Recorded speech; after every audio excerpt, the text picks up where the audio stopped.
오늘도 우리 사는 이야기 찾아주셔서 감사합니다. 사연자분이 보내주신 이야기 시작해볼게요. 저는 이제 40 중반의 남자입니다. 평생 일만 살아온 기계 같은 사람이라 마음에 정도 없고 사랑도 없고 그렇게 생각을 하면서 지금껏 저 자신을 속이며 살아왔던 것 같습니다. 그런데 나쁜 병에 걸리면서 사랑이라는 것을 알게 된 것 같습니다. 그래서 제가 참 사랑하는 한 사람에 대한 이야기를 해볼까 합니다. 대부분 집도 절도 없다는 이야기를 합니다. 저는 제법 그럴싸한 집도 한 채 가지고 있고 제 이름으로 된 회사도 하나 가지고 있습니다. 그리고 집과 비슷한 절도 하나 있죠. 그러자면 제 과거 이야기를 잠시 해야겠습니다. 팔자가 사나운 것은 집안 내력인지 저를 낳고 어머님은 시름시름 앓다가 세상을 등지셨습니다. 그렇게 제가 기억도 나지 않는 저 옛날에 엄마 없는 아이로 아버지 밑에서 자랐고 아버지는 그냥 동네에서 포목점을 하면서 그리 살았습니다. 그래도 나름대로 큰 스피츠도 키우고 풍족하게 살았던 것 같은데 아버지가 몹쓸 병에 걸리면서 큰아버지에게 어린 저를 맡겼던 것 같습니다. 사실 기억이 띄엄띄엄 남아있어 잘 기억이 나지 않네요. 그런데 아내도 없고 자식도 없으니 창식이를 내 아들처럼 키우겠다고 하던 큰아버지는 아버지가 죽음을 맞자마자 포목점을 정리하고 그 유산만을 가지고 야반도주를 했습니다. 그래도 피가 섞인 형이라 자식을 돌봐주겠다고 양아치 같은 큰아버지를 믿었던 선량한 아버지는 죽어서도 뒤통수를 맞은 것이죠. 꼬마 시주는 누구냐? 그렇게 저는 절 앞에 버려졌습니다.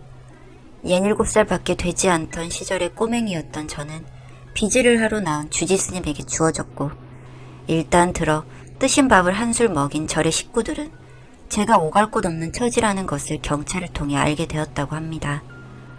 그렇게 저는 절의 동자승으로 제2의 인생을 살게 되었습니다. 야산에 박혀있는 암자와도 같은 작은 규모의 절이라서 주지스님과 스님, 공양간의 보살님만 생활을 하던 작은 집이었죠. 보살님은 지금 생각해보면 미혼모가 아니었나 생각합니다. 앳되어 보이는 외모에 저만한 딸이 딸려 있었는데 그 아이는 비구니가 되기 위한 수행을 하진 않았던 기억이 납니다.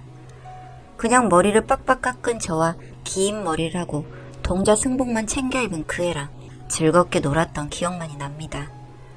나이가 들고 머리가 크면서 저는 공부를 꽤 잘했습니다. 네가 영리하고 무학이나 놔두나니 네가 장차 주지를 하면 되겠구나. 주지스님은 제 영리함을 기특하게 여겨 이런 이야기를 참 많이 하셨습니다. 그런데 그때는 그게 왜 그렇게 듣기 싫었는지 나이가 차면 반드시 독립하여 서울로 가겠다는 마음을 먹었던 것 같습니다.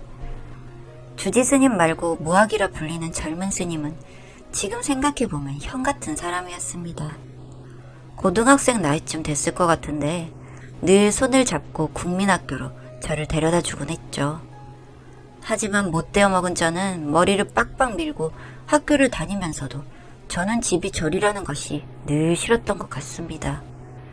교복을 입고 교문에 나설 때는 늘 모자를 써서 머리를 가렸고 스님의 길을 걷지 않겠다고 선언하면서부터는 머리를 길게 길렀습니다. 두발 교칙 때문에 매일 얻어맞으면서도 머리를 절대 자르지 않았죠.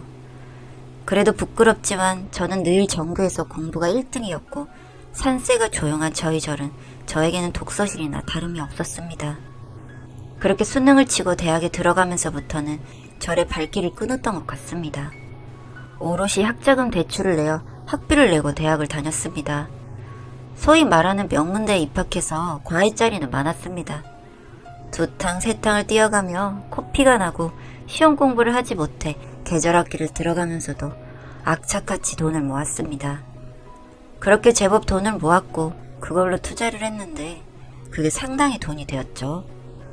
그때부터 돈벌레처럼 돈만을 보고 살았습니다.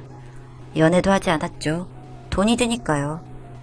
제법 풀어난 자본금을 가지고 있으니 그걸로 돈을 쓰며 살 법도 한데 사업을 했고 그것도 대박이 났습니다. 벤처기업 소리를 듣는 회사를 차렸고 직원도 많았죠. TV에 나오기도 했고 신문에도 연신 실렸습니다. 제가 실린 신문을 보고 그 조용한 암자에서 스님이 전화를 하신 적이 있습니다.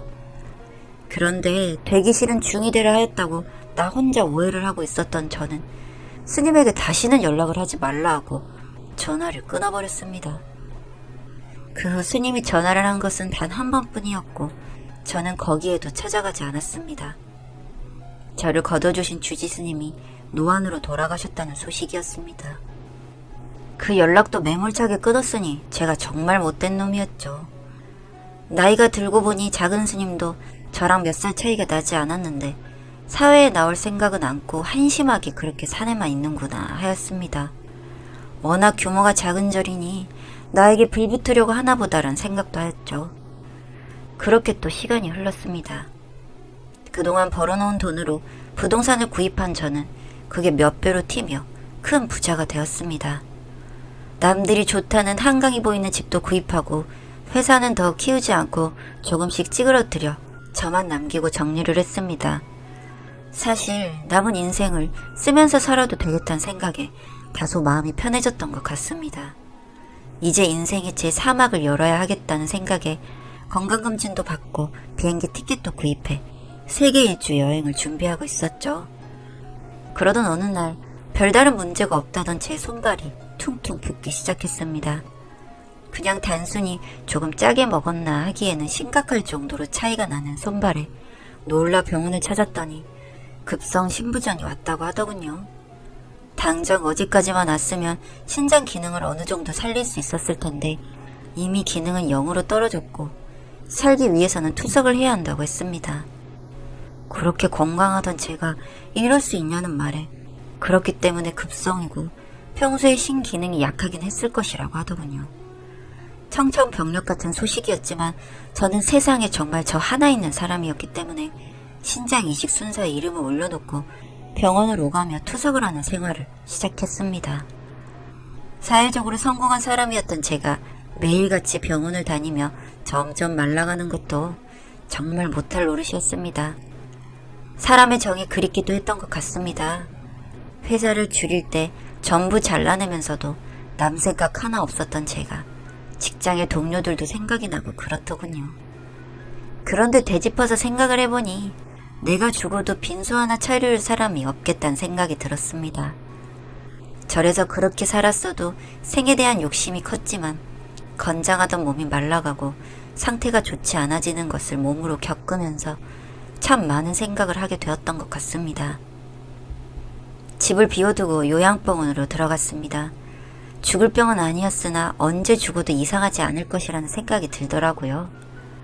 나이가 아직 젊은 남성이라 신장의 차례는 좀처럼 돌아오지 않았던 것 같습니다. 그런데 어느 날 제가 있는 요양병원으로 스님이 찾아왔습니다. 창시가 제 또래로 보이는 스님이 들어와 제 손을 꼭 붙잡더군요. 왜 찾아왔습니까, 스님? 20년의 세월이 흘렀는데도 스님의 얼굴은 한눈에 알아볼 수 있었습니다.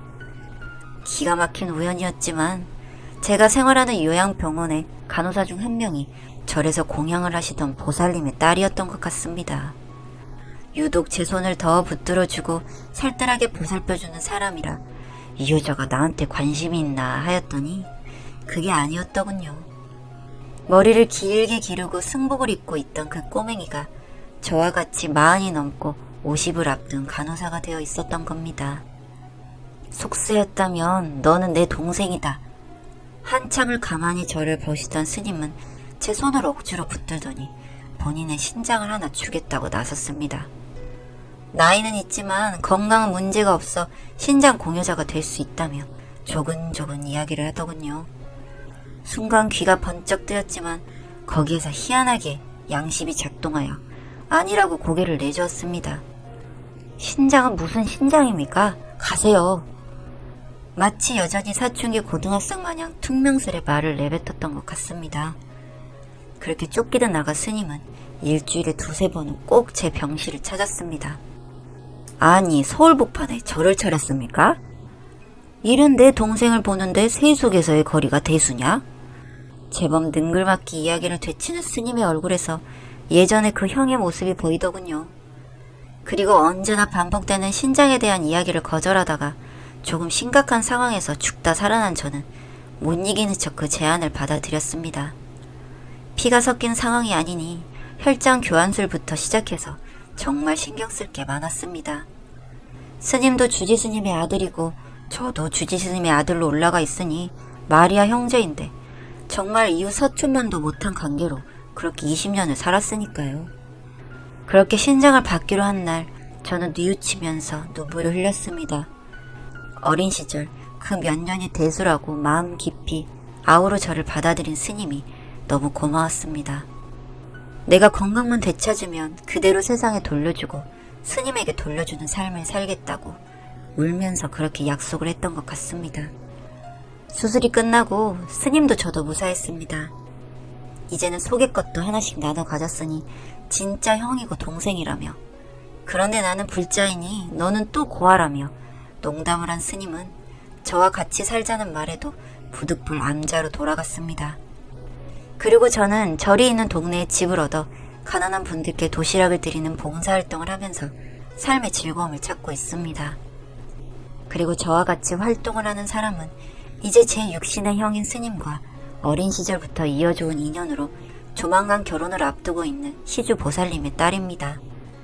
이 사람은 절에서 나가 결혼을 한번 하였고 그 사이에서 기르는 조그마한 초등학생 아들이 있더군요. 저는 아내를 사랑하는 마음으로 아들까지 함께 품어 어린 시절 제가 누렸던 주지스님의 사랑만큼을 고스란히 돌려주려고 합니다. 철이 든 것이 너무나도 늦었지만 물질적으로 풍족하고 세상에 당당했던 그 시절보다 지금의 저는 몹시 행복합니다.